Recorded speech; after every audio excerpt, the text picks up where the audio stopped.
কেন প্রকল্প যথাসময়ে এবং সাশ্রয়ীভাবে আমাদের বাস্তবায়ন হয় না, সেইগুলো আমরা চিহ্নিত করার চেষ্টা করছি। সবচেয়ে বড় গুরুত্বের জায়গা হচ্ছে কর্মসংস্থান কীভাবে তৈরি করছে। কর্মসংস্থান, যেহেতু এই সরকারের 1 কোটি কর্মসংস্থান তৈরি একটা নির্বাচনী লক্ষ্য হিসেবে দেওয়া হয়েছে, প্রত্যেকটি প্রকল্পের ক্ষেত্রে ওইটার প্রধান বিবেচনা থাকছে যে কর্মসংস্থানের ক্ষেত্রে তার ভূমিকা কী থাকছে। এবং অবশ্যই প্রত্যেকটি প্রকল্পে প্রতিবেশগত গুরুত্ব থাকবে এবং সেই বিবেচনার ভিত্তিতেই প্রকল্পগুলোকে তৈরি করা হবে। এবং এই সব বিবেচনার মধ্য দিয়ে বৈষম্য কমানো, অন্তর্ভুক্তিমূলক অর্থনৈতিক ব্যবস্থা গড়ে তোলা এবং এটাকে $1 ট্রিলিয়ন অর্থনীতিতে নিয়ে যাওয়া, তার জন্য যে এডিপি বাস্তবায়নের দক্ষতা এবং কার্যকারিতা, সেইটা হচ্ছে এখনকার পরিকল্পনা মন্ত্রণালয়ের লক্ষ্য। এবং সেই অনুযায়ী প্রাতিষ্ঠানিক সক্ষমতা অর্জন করাও যা যা উদ্যোগ দরকার সেগুলো আমরা করার চেষ্টা করছি।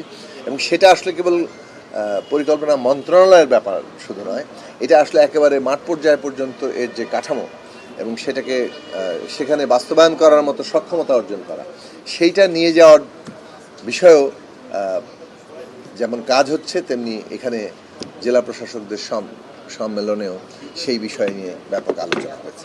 আমার একটা প্রশ্ন সেটা হচ্ছে যে আমরা জানি যে সরকারের যে প্রকল্প বাস্তবায়নের ক্ষেত্রে জেলা মাঠ পর্যায়ে সবচেয়ে কিছু বাধার সম্মুখীন হতে হয়, ইউনো এসিল্যান্ডে এইসব কোনো তাদের স্পেশালি কোন কোন বাধার সম্মুখীন হতে এসিরা কি এরকম কোনো অভিযোগ আপনাদের কাছে করেছে কিনা, কোনো পরামর্শ চেয়েছে?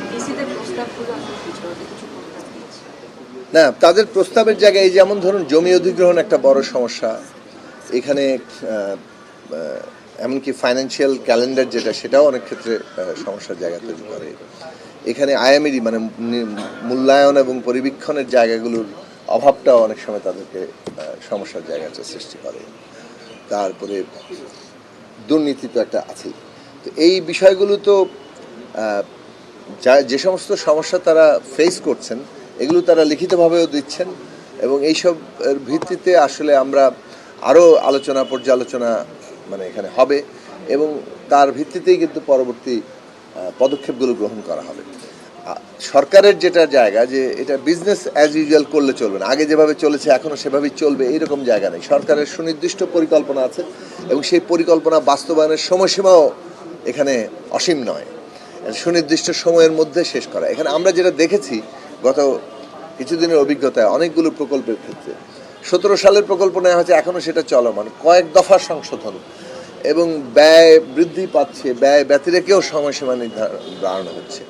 এইসব ক্ষেত্রে যে বাধাগুলো হচ্ছে, কেন প্রকল্প যথাসময়ে এবং সাশ্রয়ীভাবে আমাদের বাস্তবায়ন হয় না, সেইগুলো আমরা চিহ্নিত করার চেষ্টা করছি এবং সেই সব বিষয়ে সত্যিকার পরিবর্তন কি আনা যাবে সেইগুলো নিয়ে আলোচনা চলছে। এবং ইতিমধ্যেই এইসব বিষয় নিয়ে প্রতি মুহূর্তে আলোচনার মধ্য দিয়ে একটা নীতিমালা, কতগুলো সুনির্দিষ্ট অ্যাকশন প্ল্যান তৈরি করা হচ্ছে, যাতে করে খুব দ্রুত সেটা বাস্তবায়ন করা যায়। এবং বাজেটের সাথে সাথে যেভাবে স্ট্র্যাটেজিক ফ্রেমওয়ার্কও সামনে আনার চেষ্টা হবে, একই সাথে এই এডিপি বাস্তবায়নের যে দুর্বলতাগুলো, সীমাবদ্ধতা কিংবা সমস্যাগুলো, সেগুলোকে চিহ্নিত করে তার সমাধানটাও কত দ্রুত আসবে সেই বিষয়ে আমরা পদক্ষেপ দৃশ্যমান করতে পারব।